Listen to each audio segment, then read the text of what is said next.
Major story in Washington, the massacre at the Navy Yard just blocks from the U.S. Capitol. It was the start of the work week for thousands. Their day transformed into one of sheer chaos as the shooter went on his rampage. So much of the city in lockdown on Monday. Even the Washington Nationals baseball game canceled last night. And this morning, that all too familiar sight, the White House flag at half-staff for the victims, 12 dead plus the gunman.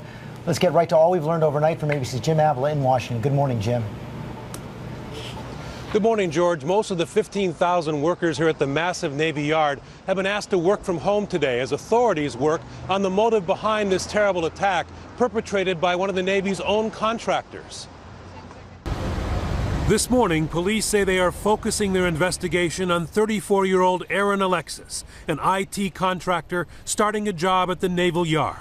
Overnight, as police and FBI agents searched the Brooklyn home of Alexis's parents, questioning them for 4 hours, authorities gave the all clear, allowing more than 1,000 workers stranded all day at the naval facility to go home, saying earlier reports of a second and possibly third suspect appear unfounded. We do now feel comfortable that we have the single and sole person responsible. The FBI also explaining overnight how the former sailor could get inside the shipyard. He had clearance. He utilized a valid pass to gain entry to the Navy Yard.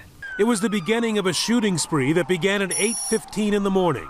Police get the first call, arriving on scene 3 minutes later. We have an active shooter. By 8:21, D.C. Metro Police and internal Navy security began a series of multiple gun battles. We have an officer down, building 197 on the 3rd floor. The shooter, wearing black and carrying a long gun, uses catwalks on the upper floors of the atrium-style building to shoot down on innocents eating breakfast in the first-floor food court. The first 3 shots were done pow, pow, pow. A few seconds later, maybe 3 seconds later, was pow, pow, pow, pow, pow, like 4 more shots. The gunman picking off a dozen victims, none of them in the military, all civilian or Navy contractors suffering fatal gunshot wounds. Many didn't even see him.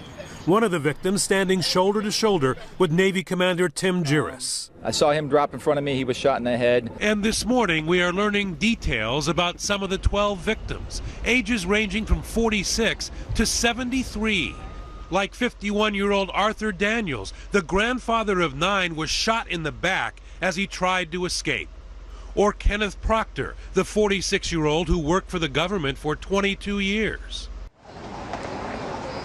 It took nearly 11 hours for authorities to finally clear this huge facility.